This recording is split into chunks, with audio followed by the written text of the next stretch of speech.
Hello everyone, this is Kikoto Mani from Team Get Wrecked Robotics, as well as a member of Team WPI. This is my event report going over how my Beetleweight Juxtaposition performed at the May 2025 Battle in the Backwoods event. For those who don't know, Juxtaposition is my first ever Beetleweight spinner. Specifically, it features a spinning disc on an articulated arm, and the bot is designed so it can get far underneath the opponent and attack their vulnerable bottom armor. The last time the bot fought was at the April NHL event, where it performed pretty well, ending up in the top 16 at 3 wins and 1 loss. The format for the Backwoods event was that every bot would get 4 qualifying matches, with any bot that gets 3 or more wins qualifying for a single elimination bracket. My first qualifying match would be against a horizontal spinner named Joule. For this reason, I would be using my standard anti-horizontal spinner setup with a large titanium wedge. Now let's get into the fight. 3, 2, 1, fight!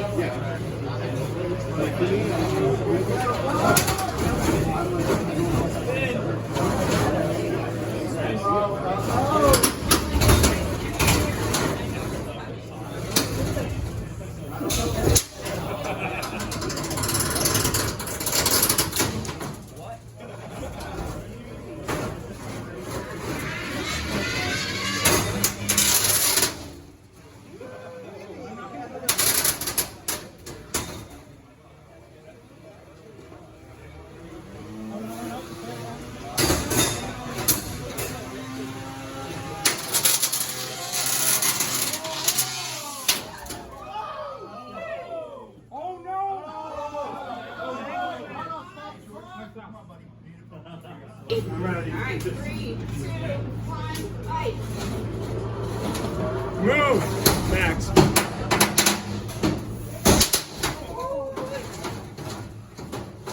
Spin, brother, spin. Not like that.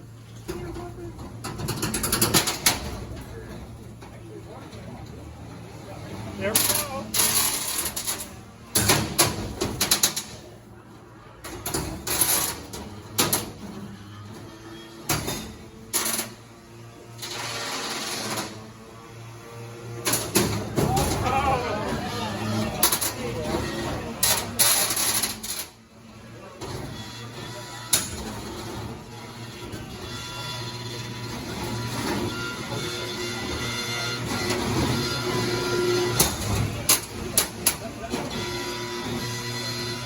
Rotate, Max, rotate. No!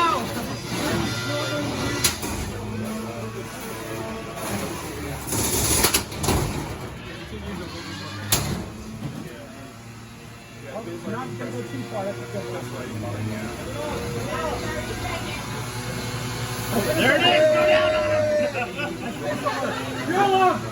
I am not going to go directly into your face. Okay, that's 10. Wait a second. Max. I'm having some. Don't do that.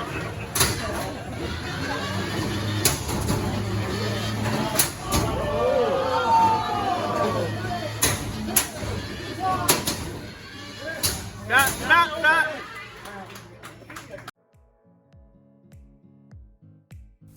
Well, that was a tough loss, but at least it was a really close fight. The wedge worked perfectly in absorbing the hits from the horizontal spinner, which made it easy for me to get underneath Joule and control him. I got several small cuts on his side guards and bottom plate, but nothing too major. We did get stuck together when he sucked in my wheel guard, and then again later when he got stuck on my wedge, but that didn't seem to impact the fight for me that much. As mentioned before, everything was going pretty well for me, as I was able to consistently control Joule and get several good attacks in. However, everything changed when I made a massive mistake and unintentionally brought up the weapon arm right into the path of Joule's horizontal spinner, which caused the weapon arm to get hit in such a way that it bent the servo horn it was attached to. The arm could still move, and the blade could still spin, but the entire weapon assembly was compromised.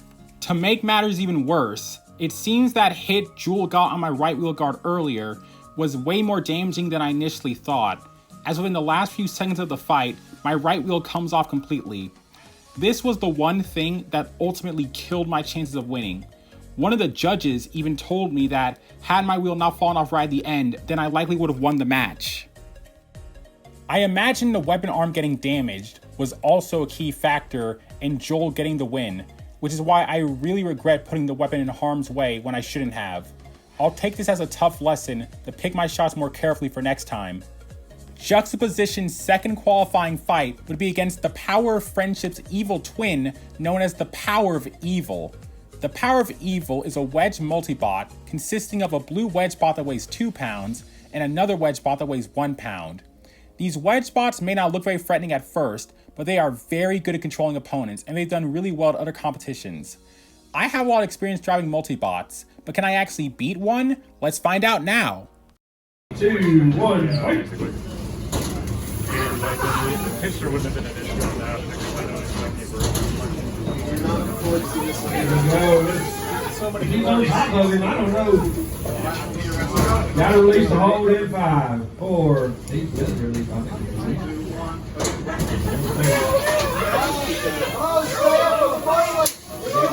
Gotta release the hold in 5, 4, 3, 2, 1. Gotta release the hold in 5, 4, 3, 2, 1. He backs away. Great. Isn't that the majority of his weight? That's the majority of weight? Yeah. While that was a quick and simple victory, the Power of Evil tried the best they could to get underneath me and control me. Fortunately, my large forks in combination with my high ground clearance made it very difficult for the multibot to do so. Eventually, I was able to get a great pin on the blue wedge bot, which allowed me to get a series of attacks in. I was then able to get a good hit on the blue wedge that killed the bot completely. As mentioned before, the blue wedge bot was the majority of the weight for this multibot, and so by taking it out, that meant I won the match by KO because of how multibot rules work. With that quick win, Juxtaposition was now 1-1. My third qualifying match would be a difficult one, as I'll be fighting the legendary Elytra, which is a wide vertical spinner with a massive spinning blade. Elytra is, without exaggeration, one of the best Beetleweight vertical spinners in the country right now. Not only did it get second place at the MRCA Championship Finals last year, but the bot is currently ranked number 4 on the overall Beetleweight rankings located on the Robot Combat Events website. Needless to say, Elytra is going to be my toughest challenge yet by far. Also, fun fact, the original builder for Elytra actually couldn't make it to the event, and so the bot would instead be driven by Ian, the creator of Pipeline Punch, which is another very successful Beetleweight, which actually got first place at the MRCA Finals that I was talking about earlier. Do I stand a chance against a legendary bot with an equally legendary driver? Let's find out now. 3, 2, 1, fight! Elytra was expecting the box throw. Let it move out of the way. Show's open. Out of the way. Away on it. Grinding it. Now release that hold in 5, 4, 3, 2, 1. Back away. Back at it. Well, See the white spark. That is Titanic. the light hit that pole over here, man.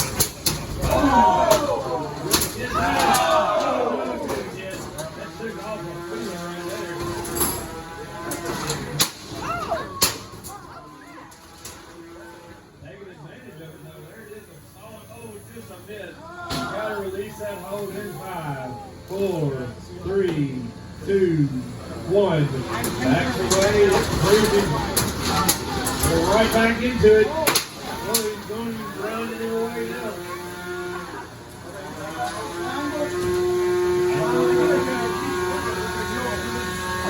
Now release in 5, 4, 3, 2, 1. He backs away there, not bigger. He just said, I had it. Oh, another grab. I think he did. 3, 2, 1, fight! Back going. That's white. Oh, loud.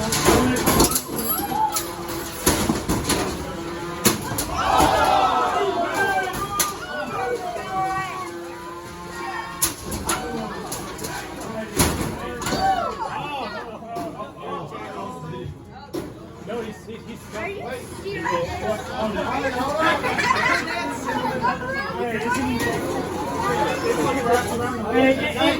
It's entangled. That's a part of that bot. It's a Michael. Cody, what do you think? Seems like he slept on top of it. No, One, fight!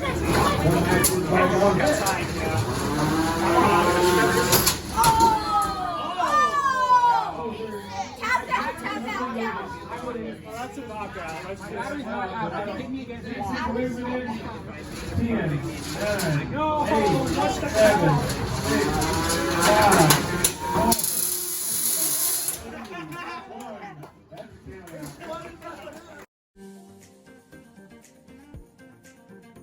Well, I'm not surprised by the outcome of this match, but I'm happy to say I was at least able to put up a good fight.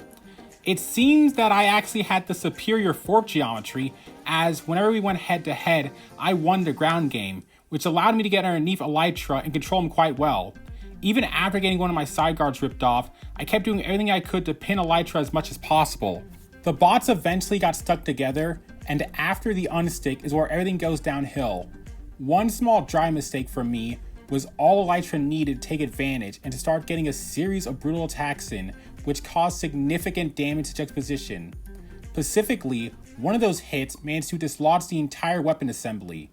Eventually, Juxtaposition gets stuck in an awkward position, and with its weapon arm no longer attached, the bot couldn't self-right and got counted out with exactly 1 second left on the clock, meaning Elytra wins the match by KO. After the match, I noticed even more damage that was done to Juxtaposition. As you can see, Elytra was able to punch right through the carbon fiber top panel and split it in half, which actually led to my receiver hanging out of the bot by the end of the fight. Amazingly, that wasn't even the most impressive damage Elytra did, as he actually managed to break my AR-500 weapon disc and fracture it. I gave the broken disc to the driver of Elytra as he absolutely earned it. With that crushing loss to Elytra, Juxtaposition was now 1-2. I was actually supposed to get a final 4th qualifying match, but my opponent had the forfeit, meaning I technically won and was now 2-2. However, none of that actually mattered since I would have had to get 3 or more wins anyways in order to make the bracket, and by failing to do so, it meant Juxtaposition was eliminated from the competition. Despite this, I still wanted to get one more fight in with Juxtaposition, and so after replacing the broken weapon disc and duct taping my top plate back together, I agreed to participate in an exhibition match just for fun. I would be fighting in a freeway rumble involving a vertical spinner named Manta Ray and a horizontal spinner I know all too well named Misdirected Aggression. Now let's get ready to rumble! It's like WWE, but with robots. 2, 1, fight!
Oh my goodness!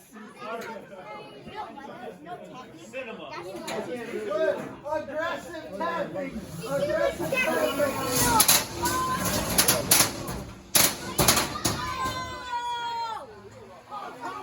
Yeah, I told you, bro. Did I tell you? What I tell you, bro? That's a nuclear bomb! Oh my goodness! That rumble was honestly a lot of fun. I already knew as a control bot I was at a massive disadvantage having to deal with 2 large spinners at once. Still, I held in as long as I could and I got in some good attacks, but eventually Misdirected Aggression managed to rip off both of my wheels and it was over for me. Manta Ray also stopped moving, leaving Misdirected Aggression as the winner of this Freeway Rumble. Overall, it was a really fun match to end the event on. And with that, Juxtaposition's time at the Backwoods event has come to an end. Not gonna lie, I'm a little disappointed the bot didn't make it that far into the competition. But I still had a lot of fun, and I'm proud I was able to put on the best fight I could every time. Despite Juxtaposition not having the best run this time around, I still have a lot of faith in this design, and I'm hopeful it can perform better the next time it competes, especially if I can take it to NHL again later in the year. Speaking of NHL, make sure you all are subscribed, because my next video is going to be my long-awaited event report going over the run the Power of Friendship had at the May 2025 NHL competition. And I can tell you right now, there's going to be some really good fights in that video. Until then, thank you all so much for watching, and I hope you all have a wonderful day.